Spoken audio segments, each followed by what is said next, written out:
So the title of today's pod is Pammy Joe Wants to Swallow Your Data.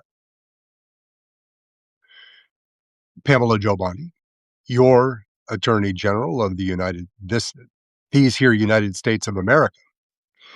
And of course, the decision and execution of data collection policies regarding immigration, naturalization, ingress, egress, and other movement is not solely under the control of the DOJ, but in a normally functioning society, it'll all end up back there because there's going to be so much litigation about what is permissible invasion of privacy and privacy rights and data collection permissions and waivers and such things. As you are aware, this really had its genesis in the last year of Trump 1.0, where they were rolling out rules related to visitors to the country, but more particularly to people that wanted to immigrate to the United States, that they started requesting 5 years of social media history. So, and I mean, you couldn't think of more more trustworthy stewards of your personal information than Elon Musk, Donald Trump, Pamela Joe Bondi, Christy Nome, Tulsi Gabbard, Marco Rubio. Okay. Yeah.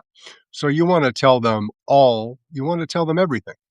And the real beauty and joy of these programs is, as we've talked about before, in the old days, you made a submission, then you could almost be guaranteed that a government agency is going to lose the information that you submit on a application for a visa in 1982 when you're living as in Paris, and you want to come to the U.S. for some period of time, or send your children here as students. But as we know, in the in the Palantir world, once you provide any data, it's forever, and it's also cross referenced and available to lots of other agencies within the United States and without. So when Palantir collects data, there are data security requirements put upon enforced upon them by a good faith government actor like Donald Trump. So when Palantir promptly shares all of your personal data with, I don't know, Vladimir Putin and Xi Jinping, is that a concern? You know, if you're on TikTok, maybe you say, Xi already knows what I look like. Thanks to Elon, he already knows what I look like in a Speedo. So what more can he possibly learn? You'd be surprised. And the ability that they have, as mentioned, not just to have raw data, but to view it in the context of data from millions and tens of millions of other people, right? And start doing demographic analyses, geographic analyses, credit worthiness, right down the line. It's a lot. It's really it's fantastic, and it of course inspires a lot of additional confidence in our government here in the United States, because these particular people, think of Elon and Tulsi, who are closer to, let's just say they're closer to a bedroom in the Kremlin than they are a bedroom in the White House. Right? That if for some reason it would give you pause to just read your credit card numbers over an open telephone line to somebody in St. Petersburg, Russia. If you are would be concerned doing that, then you should probably be concerned about what your government is doing in your name. And what kind of brought it into focus, of course, is we've been talking before about World Cup, and the Trump administration says and displays on their various websites, the ones that are not dedicated to repurposing uh, Nazi gang signs for the purposes of recruiting people for ICE. But if you're say you live in say you're an African American man who lives in a country in Africa. We've gone through this scenario before, but you've saved up enough money to bring your young son, a soccer slash football fan, to see your team, Ivory Coast or otherwise, to play in the United States in the group rounds or whatever the preliminaries are called in that sport that I don't really understand all that well. Um, Probably for lack of trying, or my the the vast majority of time I spent in my life watching soccer, right, was probably with a bunch of fun, beautiful gentlemen from Great Britain in the 80s and 90s in a bar in Miami at 9 o'clock in the morning. Didn't know that they served, that Miami served a liquid breakfast early in the morning for soccer fans. Oh, yeah. Yeah. It's, it is a tried and true Miami rite of passage, even for colonial wannabes like myself. You're welcome if you can handle it. So, and you don't wear any offensive colors. Right? No, if you're with Arsenal, you can wear your red or yeah, you get the point. So all this data is being collected on quote unquote on behalf of the U.S. government, but of course the people that are ultimately going to hold it, use it, and then resell it to other entities even less trustworthy than the US government are the Palantirs of the world in their opposite numbers. And that data has real value because how do you reach your audience? You know absolutely everything about them. And that will help. And that is the reason that, of course, Pammy Joe got featured in the title of this episode is one component part of that data set that's being collected is the voter rolls. And we talked about earlier in the week that uh, at a minimum, 11 states, red states, have consented to her request that they turn over all of their voter data to the Department of Justice. Lots of other states, blue states, and other red states have said absolutely not. We're not playing by that because you don't have a legal right to possess that information. And we know you have proven that you have bad intent in the way that you've been weaponizing that information in immigration enforcement. So we're going to politely say, fuck no. Right? And so that voter roll data is one part. But now as we found out, we were learning more and more. And the Minneapolis experience, that data also includes now, you know, the the facial recognition software. And once all that information is in the system and they have a complete profile built out about you and me and everybody else, then they can again, I hate to overuse a term like weaponize because it sounds so aggressive and onerous, because the idea of Pamela Joe Bondi having all of my personal information is a little bit aggressive and onerous. It's cause for concern. So this is if you were tuning in for this is the cheery Saturday. Now the sun's coming out, between the snow that just ended about a minute ago. The It's northern Massachusetts, so they like to tease us. And what they like to do, Mother Nature or whoever you think is running the place, there'll probably be a large icicle coming off of the roof and piercing my shoulder in a moment. So that'll be great for, like live TV. So enjoy that because there's a little bit of melt going on right now. And then almost exactly 24 hours from right now, we're going to get hammered again, where approximately, 19 inches of the 25 that we got 2 weeks ago is still here because it's been, sub 20 degrees or Fahrenheit, which is just adds to the unending delight of living in. You say you like the four seasons, then you get all of them, but you get one that begins with a W.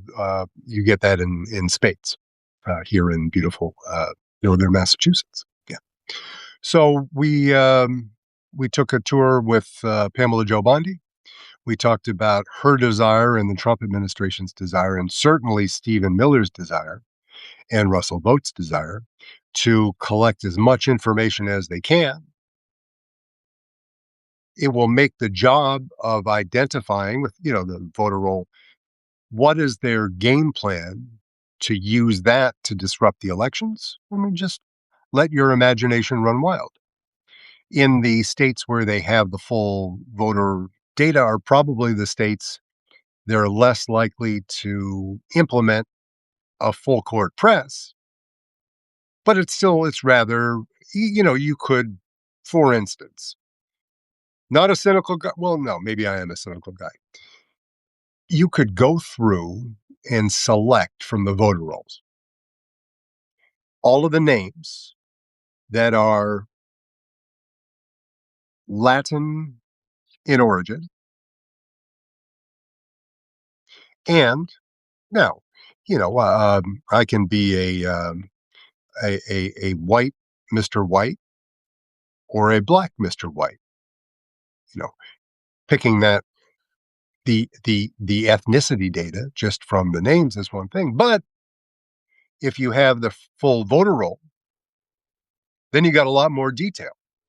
So could you, as we were hypothesizing in one of last week's episodes, could you do a targeted campaign timed perfectly to cause the maximum amount of disruption and leave no time to make necessary corrections prior to the end of voting, right?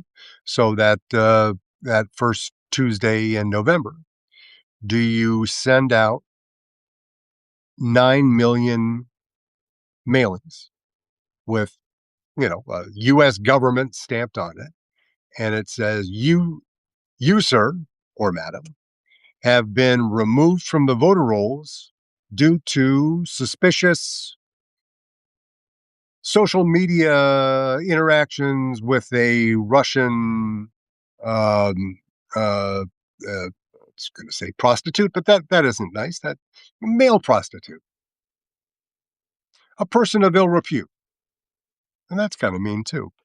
Yeah. So you have come to the attention of INS.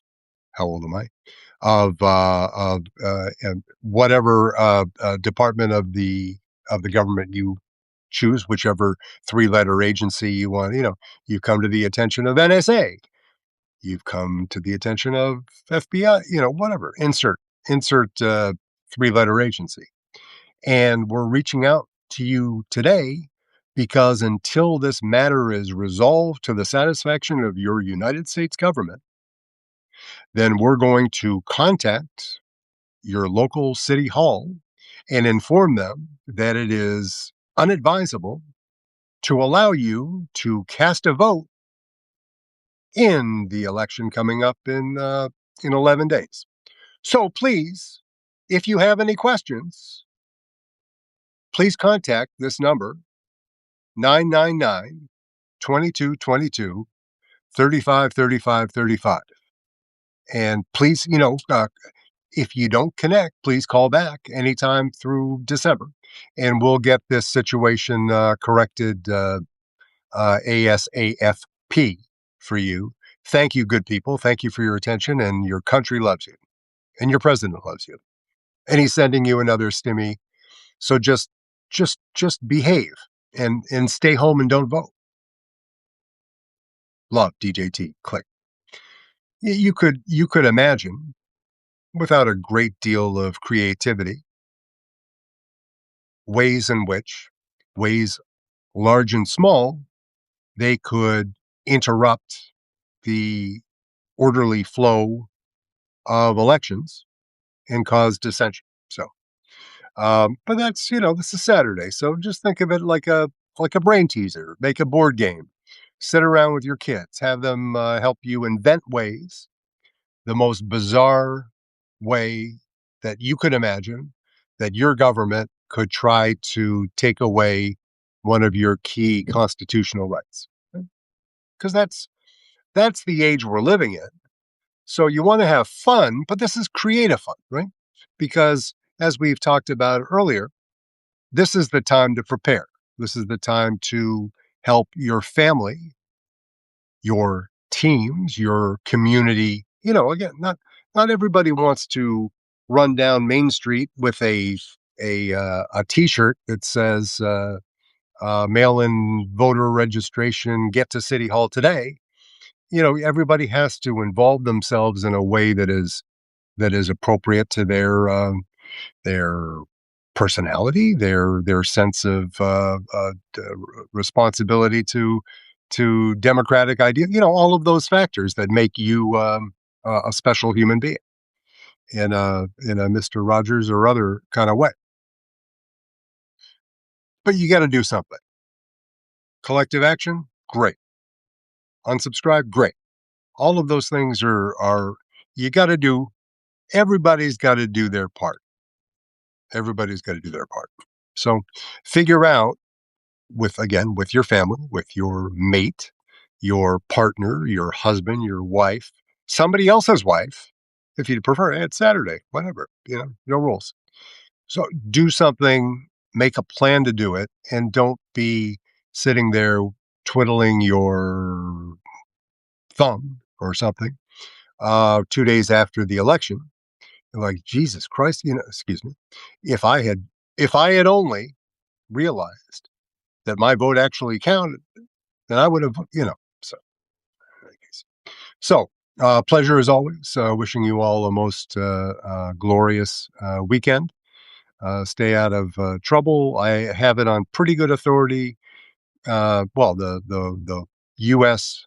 women's hockey team won gold against Canada, and I believe that the men's final, if I'm correct, and I haven't swapped out my time zones with my sensibilities, that it's something like 8 a.m. 8 a.m. Eastern time tomorrow, Sunday, or I'm the asshole and it was 8 a.m. today because I've been doing other shit. But in any case, go USA. We always support our teams, but we do not ever denigrate other athletes. For instance, Ms. Gu, that freestyle skier who made sort of a social media splash. She has a Chinese mom and gringo dad, or vice versa, and she chose to represent China. And all of the JD Vance and all of his fluff puppies got in a hissy fit because she decided years ago to to represent China instead, which is exactly 50% of her heritage, and she's entitled to represent whoever or whomever she cares to. Don't judge children, excuse me, young people, because they're learning to find themselves and center themselves politically and otherwise. Don't judge them. You know, you got enough shit to work out yourself. So focus on that. JD, pleasure. Uh, Restack, subscribe, share with a friend, share with a stranger, share with that other, share with your best friend's wife or whomever. Have a great day. Thank you very much for your time.